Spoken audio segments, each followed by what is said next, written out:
নমস্কাৰ মই মজিদ বন্ধুসকল পলকতে চাওক আজি সন্ধিয়াৰ 7টা গুৰুত্বপূৰ্ণ খবৰ।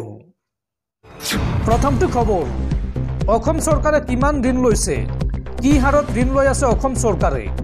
বছৰত 24,000 কোটি টকা ঋণ লয় অসম চৰকাৰে আৰু এই ঋণ লোৱা টকাসমূহ ক'ত কেনেদৰে খৰচ কৰে তাৰ হিচাপ দিব লাগে অসম চৰকাৰে।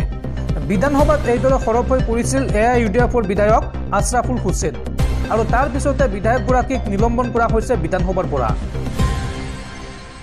কি হাৰত ঋণ লৈ আছে অসম চৰকাৰে, এই সন্দৰ্ভত সৰব হৈ বিধানসভা সদনৰ পৰা নিলম্বন হল বিধায়ক আশৰাফুল হুছেইন। বিধানসভা চৌহদত বিস্ফোৰণ আশৰাফুল হুছেইনৰ। ঋণসমূহ কি কামত ব্যৱহাৰ কৰি আছে সেয়া জনাব লাগে। মোৰ প্ৰশ্নৰ উত্তৰত চালেবেৰে কোবাইছে বিভাগীয় মন্ত্ৰীয়ে।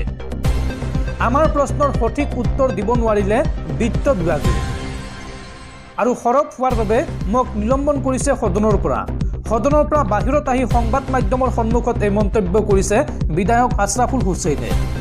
আশৰাফুল হুছেইনে লগতে কয় যে বছৰত 24,000 কোটি টকা ঋণ লয় অসম চৰকাৰে, কিন্তু সমষ্টিলৈ আহে মাত্ৰ 10ৰ পৰা 20 কোটি টকা। ঋণৰ টকাসমূহ ভাল লগা কামত ব্যৱহাৰ কৰে মুখ্যমন্ত্ৰী তথা চৰকাৰে। অসমৰ জনসাধাৰণৰ লগত অন্যায় কৰিছে এইখন চৰকাৰে, এই মন্তব্য কৰে AIUDFৰ বিধায়ক আশৰাফুল হুছেইনে। পৰৱৰ্তী খবৰ, 29 মাৰ্চত বছৰৰ প্ৰথমটো সূৰ্যগ্ৰহণ। 29 মাৰ্চত 3 ঘণ্টাৰ বাবে অন্ধকাৰ হৈ পৰিব সমগ্ৰ পৃথিৱী। 29 মাৰ্চত পুনৰ আন এক বিৰল মহাজাগতিক পৰিঘটনাৰ সাক্ষী হ'বলৈ গৈ আছে সমগ্ৰ বিশ্ববাসী। 29 মাৰ্চত বছৰৰ প্ৰথমটো বিৰল সূৰ্যগ্ৰহণ। 2025 বৰ্ষৰ প্ৰথম 2টা মাহতেই 7টাকৈ ভূমিকম্পই জোকাৰি গৈছে বিশ্ব তথা দেশ। ইটোৰ পিছত সিটো বিৰল মহাজাগতিক পৰিঘটনা সংঘটিত হৈছে এইখন পৃথিৱীত আৰু প্ৰায় 3 ঘণ্টা ধৰি 29 মাৰ্চত অন্ধকাৰ হৈ পৰিব পৃথিৱী। পুৱা 8:30 পৰা আৰম্ভ হৈ 12:43 অন্ত পৰিব এই সূৰ্যগ্ৰহণ। 10:47 সম্পূৰ্ণ গ্ৰাস হ'ব সূৰ্য আৰু ভাৰতীয় সময় অনুসৰি দুপৰীয়া 2:20 সম্পূৰ্ণ হ'ব, অৰ্থাৎ আৰম্ভ হ'ব এই সূৰ্যগ্ৰহণ আৰু এই সূৰ্যগ্ৰহণ অন্ত পৰিব 4:16। ইউৰোপ, এছিয়া, আফ্ৰিকা, উত্তৰ আমেৰিকা এইসমূহ দেশত দেখা পোৱা যাব এই সূৰ্যগ্ৰহণ। ভাৰতবৰ্ষ যিহেতু এছিয়াৰ এখন দেশ, সেয়ে ভাৰতবৰ্ষৰ পৰাও এই সূৰ্যগ্ৰহণ দেখা পোৱা যাব। দক্ষিণ আমেৰিকা, আটলান্টিক মহাসাগৰ, আৰৱ সাগৰৰ পৰাও দৃশ্যমান হ'ব এই সূৰ্যগ্ৰহণ। বিশ্বৰ 17খনকৈ দেশত স্পষ্ট ৰূপত দৃশ্যমান হ'ব এই গ্ৰহণ। সেই দেশসমূহ হৈছে Canada, Portugal, Spain, Ireland, Finland, Africa আৰু আমেৰিকাত দৃশ্যমান হ'ব এই সূৰ্যগ্ৰহণ। নাছাৰ তৰফৰ পৰা সদৰি কৰিছে এই তথ্য। বহু ৰাশিৰ জাতক জাতিকাৰ বাবে আছে ভাল খবৰ। পঞ্জিকা অনুসৰি শীঘ্ৰে চাই লওক গণনা প্ৰক্ৰিয়া আৰু জ্যোতিষীৰ ভৱিষ্যতবাণী অনুসৰি বহু সুফল আছে এই বিৰল সূৰ্যগ্ৰহণত। পৰৱৰ্তী খবৰ, এইবাৰ মিয়াৰ প্ৰসংগত উত্তাল অসম বিধানসভাৰ সদন। মিয়া সন্দৰ্ভত মন্ত্ৰী অশোক সিংঘালে কৰা মন্তব্যক লৈ AIUDFৰ প্ৰতিবাদ আৰু AIUDFৰ প্ৰতিবাদৰ পিছতেই স্থগিত সদনৰ কাম কাজ।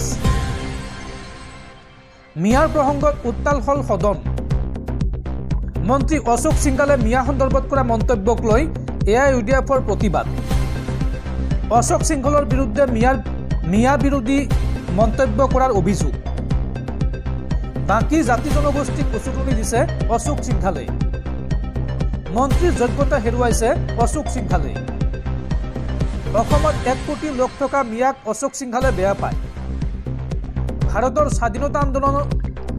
স্বাধীনতা আন্দোলনত তেজ দিছিল মিয়াসকলে আৰু AIUDFৰ প্ৰতিবাদৰ পিছতেই স্থগিত হৈ পৰে সদনৰ কাম কাজ। দৰ্শকসকলৰ বহুতো গুৰুত্বপূৰ্ণ খবৰ আছে।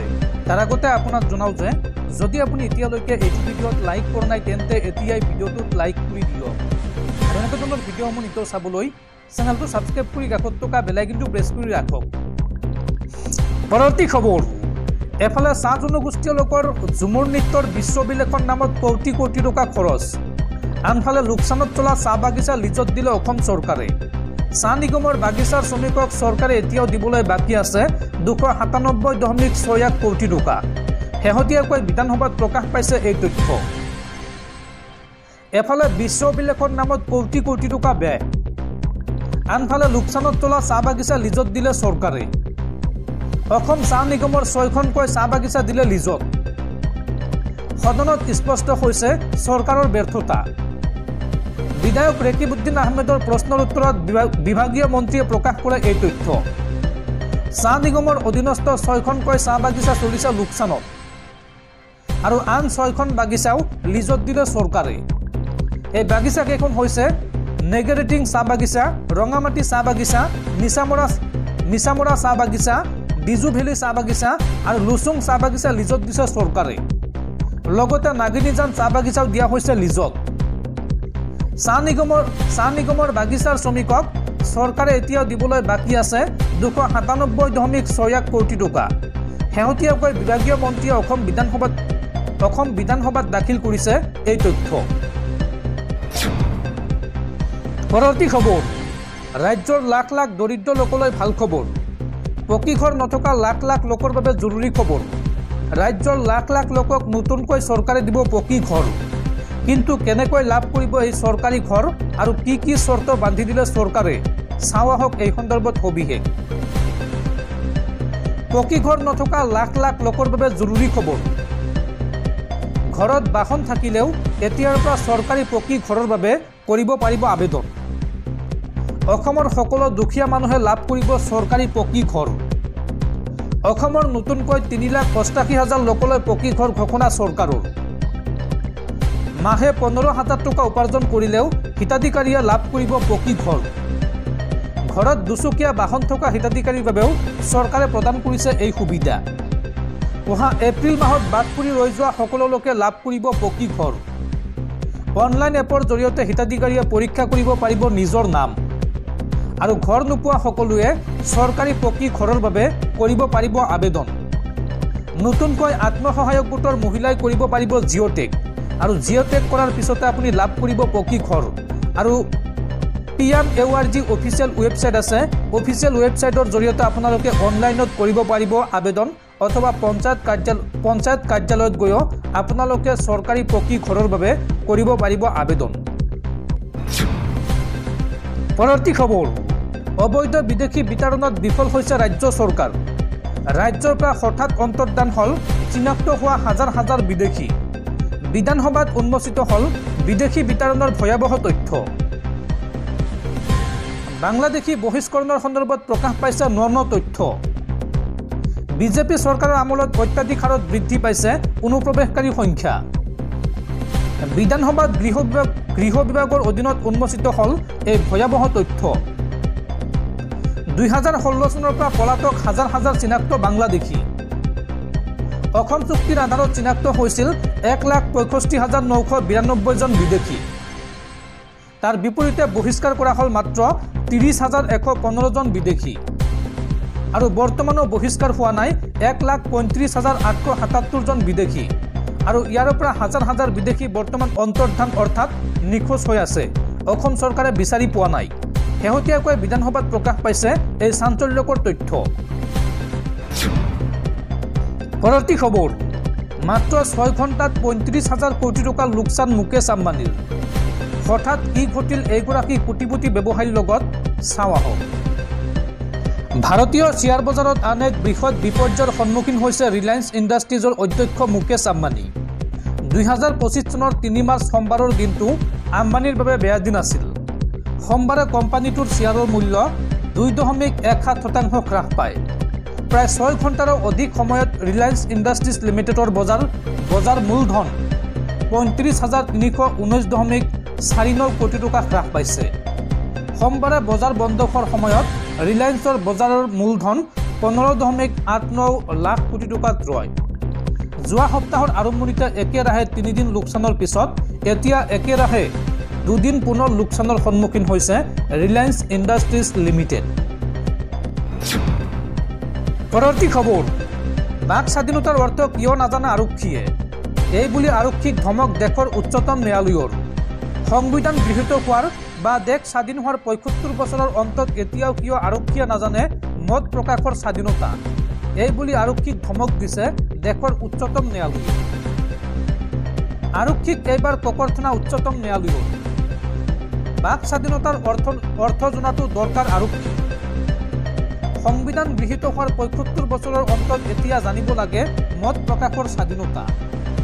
ছ'চিয়েল মিডিয়াত কবিতা প্ৰকাশৰ পিছতে কংগ্ৰেছ সাংসদৰ বিৰুদ্ধে ৰুজু হৈছিল গোচৰ। অৰ্থাৎ এগৰাকী কংগ্ৰেছী সাংসদে ছ'চিয়েল মিডিয়াত এটা বিশেষ কবিতা লিখিছিল আৰু তাৰ পিছতে আৰক্ষীয়ে সেই সাংসদগৰাকীৰ বিৰুদ্ধে ৰুজু কৰিছিল গোচৰ।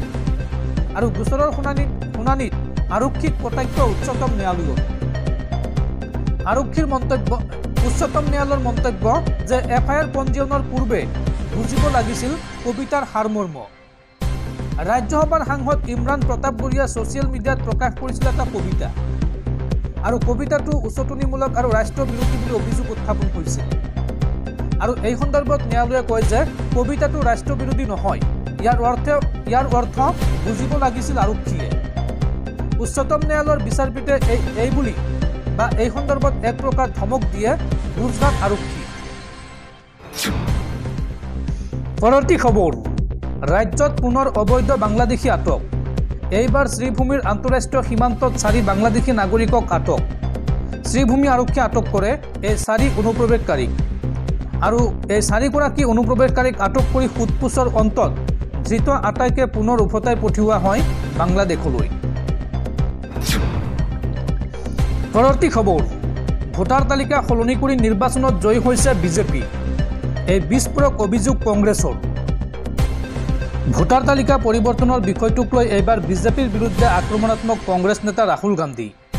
সোমবাৰে কংগ্ৰেছে অভিযোগ কৰে যে নিৰ্বাচন আয়োগৰ সহায়ত বিজেপিয়ে ভোটাৰ তালিকাৰ পৰিৱৰ্তন ঘটাইছে আৰু শাসকীয় দলৰ স্বাৰ্থত নিৰ্বাচনী সুবিধা লাভৰ উদ্দেশ্যৰে এই কাম কৰা হৈছে।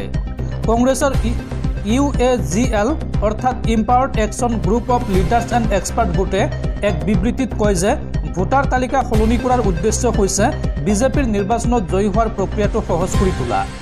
বিবৃতিটোত কোৱা হৈছে যে ভোটাৰ তালিকাত প্ৰাথমিক বিভ্ৰান্তি আৰু বিসংগতি আছে আৰু ইয়াৰ ফলত ভাৰতৰ নিৰ্বাচনী গণতন্ত্ৰৰ ধাৰণাটোৱেই বিপদত পৰিছে। কংগ্ৰেছৰ মতে একাধিক ভোটাৰে একেটা ভোটাৰ ID নম্বৰ ব্যৱহাৰ কৰি আছে, যিটো সম্পূৰ্ণ অপ্ৰত্যাশিত।